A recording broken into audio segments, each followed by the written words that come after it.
Ya Rabbal Alamin, Ya Muhyi Syari'in.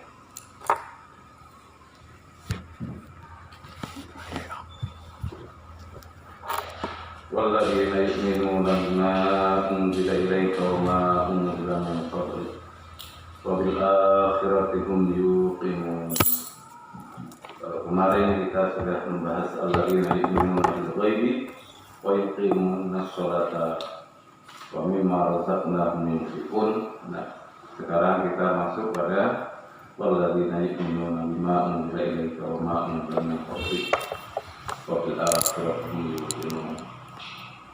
Walladzina lan pengakeh yu'minuna kang iman sapa alladzina bima lawan barang unzila kang nurunake sapa ingsun ing ma ilaika maring sira Muhammad Al-Qur'an, tegese Al-Qur'an.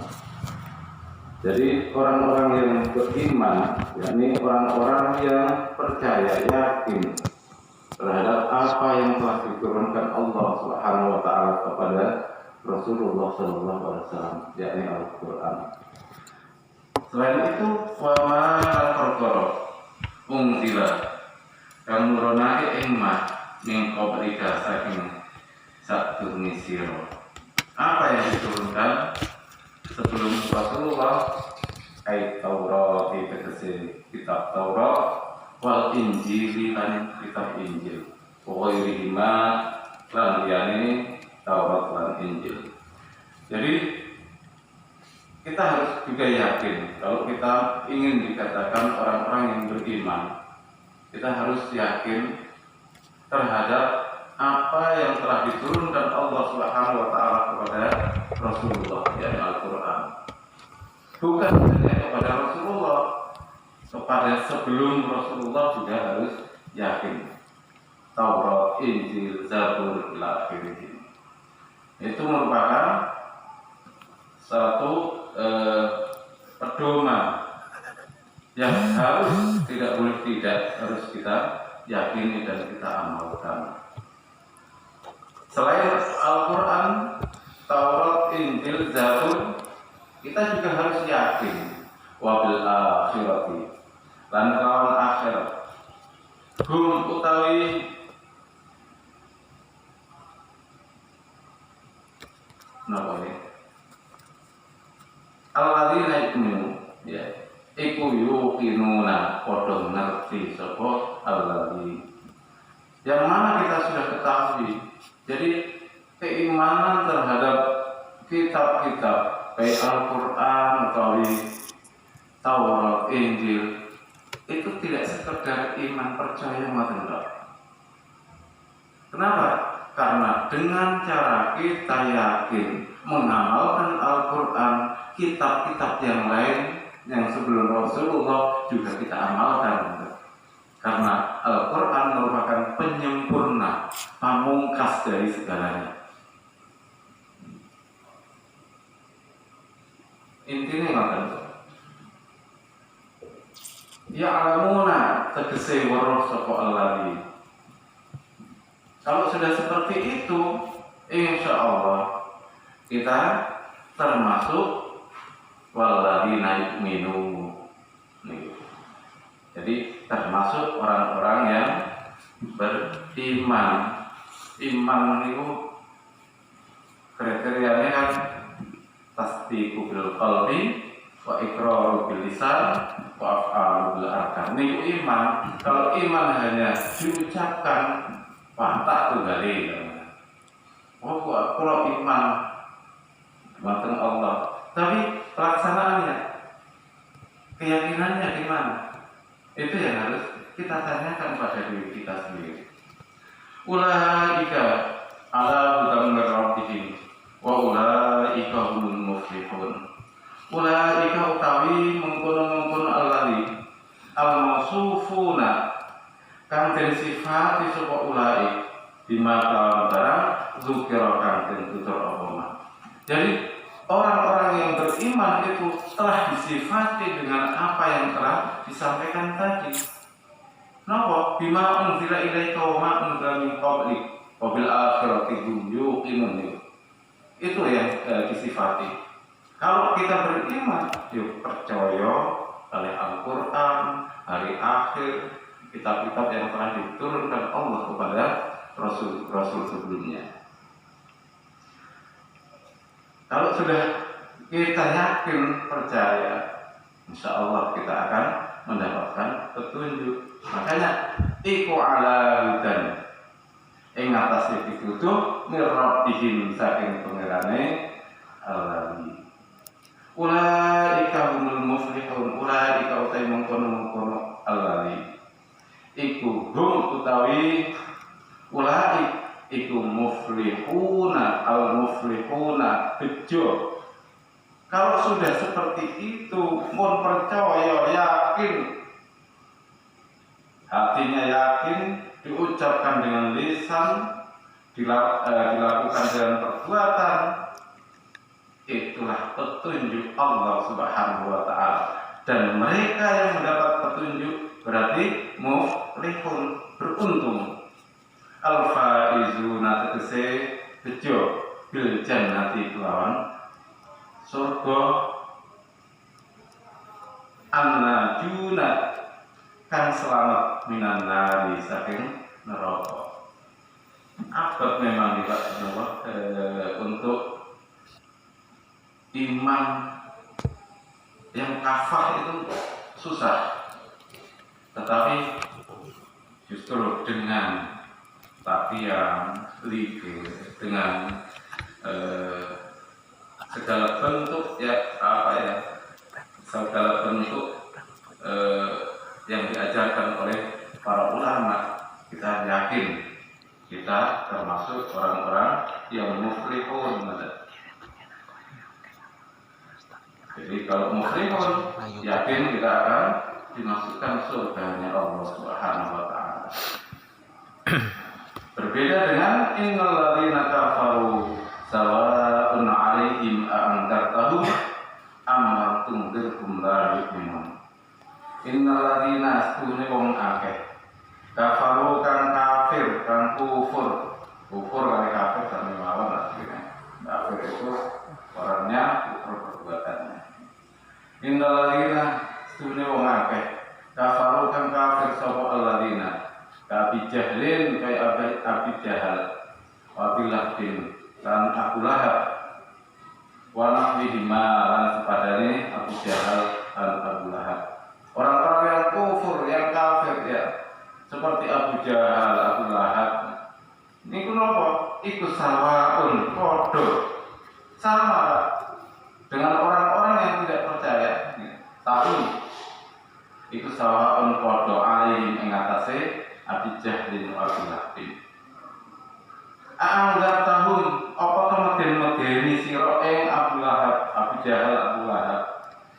Bitahqiqil hamzataini lawan nyatakake hamzah loro wa ibdal saniyati lan ganti hamzah kang loro alifan ing alif. Jadi bacaan a'anggap tahun itu bisa a'anggap tahun itu hamzah yang kedua itu diganti alif, berarti anggar tahun. Ada dua bacaan materi. Anggar tahun sami mawon asline. Makanya dikatakan bitahqiqil hamzataini wa ibdal saniyati alifan. Wa tashiliha lan gampangake hamzah sani. Gampangake itu hamzah. Kalau menurut kita sami mawon nggih. Anggar tahun niku boten abot, tapi menurut sebagian orang abot, Pak. Abot.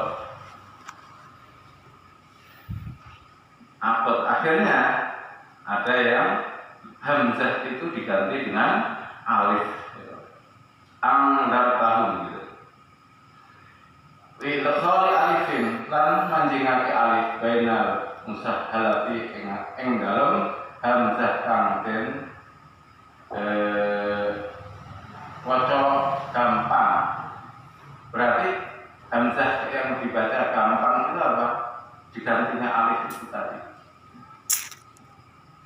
Wal akharu lan hamzah kang weneh wa tarkihi lan ninggal ing idkhal.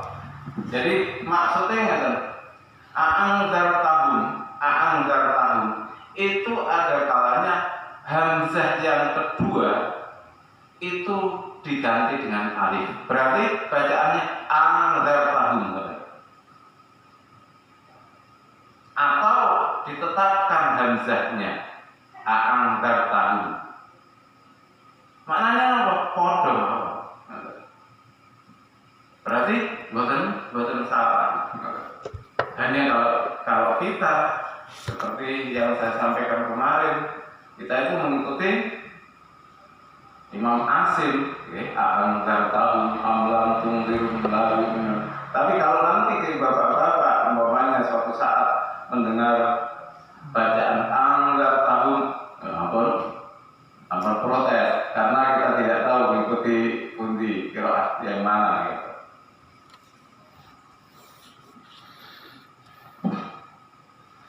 Amlang tungdirhum. Ana ta ora medeni sira ing alladzina kafaru.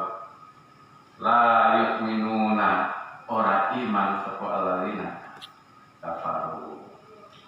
Jadi yang dimaksud innal ladzina kafaru sawa'un 'alaihim anzartahum am lam tunzirhum la yu'minun apa? Kita memang berharap kepada orang lain welas asih, karena itu sifat yang diberikan Allah kepada kita. Akhirnya ada orang yang menyimpan, kita tegur. Tapi kita harus lihat kondisi. Kira-kira iso ora? Seperti Rasulullah menyampaikan begitu. Ngajak pamannya Abu Lahab. Ora iso, yo wis lah. Suatu saat mungkin ada susah diajak, tapi nih bangkang terus nggak. Itu yang dimaksud alladzina kafaru sawa'un. Kita takuti dikandani,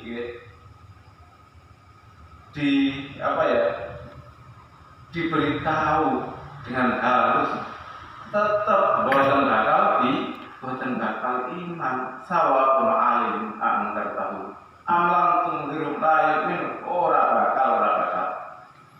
Wis neraka iku panas, siksane boten yakin.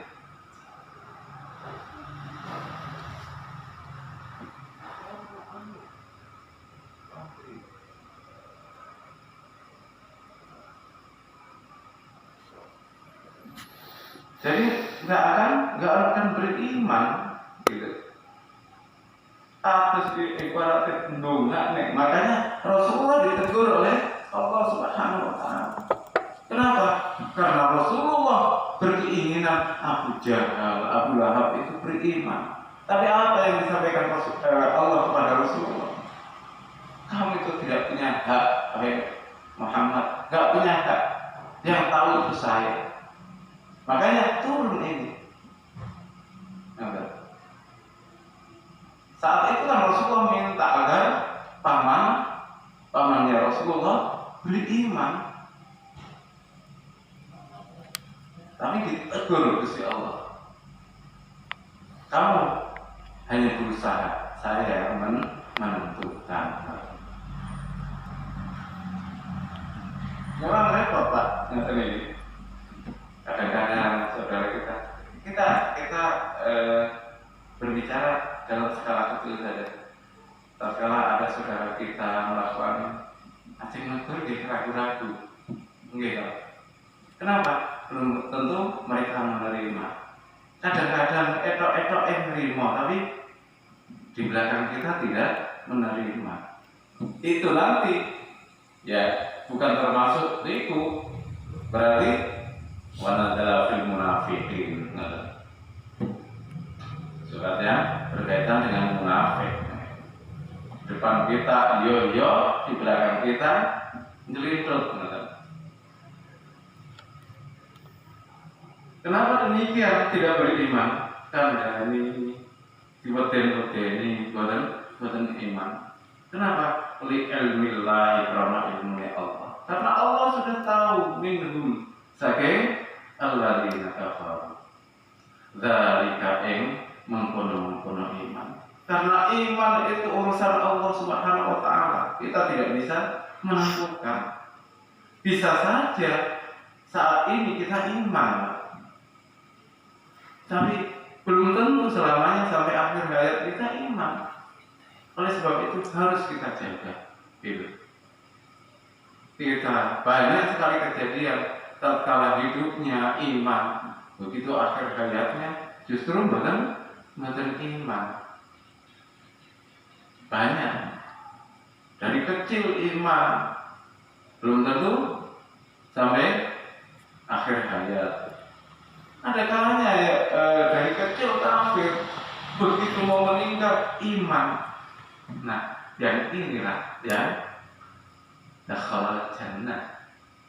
Kulo panjenengan insyaallah bersurga, surga, tapi dengan berbagai variasi, dengan banyaknya rintangan. Makanya Rasulullah selalu menganjurkan berbaik sangkalah, gitu.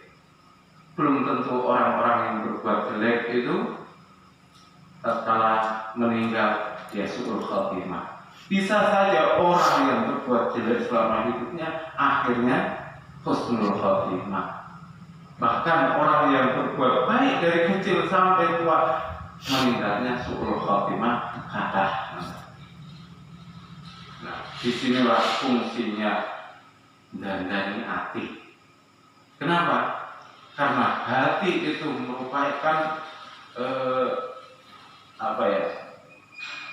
gudang yang bisa menyimpan sesuatu sampai akhir hayat kita. Tatkala hati kita rusak, maka apa yang keluar pun akan rusak. Tatkala hati kita baik, yang keluar, yang kita kerjakan akan baik. Makanya di sini butuhnya kita wiridan, ya. Kita munajat kepada Allah, nangis dan Gusti Allah. Kadang-kadang kita kan tidak sesuai. Kita berani menangis kepada manusia, tapi dengar sari Gusti Allah bukan kurun nangis. Padahal semuanya itu dari Allah. Allah membuatkan kesusahan untuk kita. Dia nangis kepada Allah Subhanahu wa taala, jangan nangis kepada manusia. Ini yang harus kita perbaiki. Kalau kita mampu itu semuanya, kita nangis kepada Allah Subhanahu wa taala. Waktu siang, apalagi malam, sepertiga malam, insya Allah Allah akan membimbing, menata hidup kita semakin baik. Bahkan akhir hayat kita insya Allah kita akan husnul khatimah.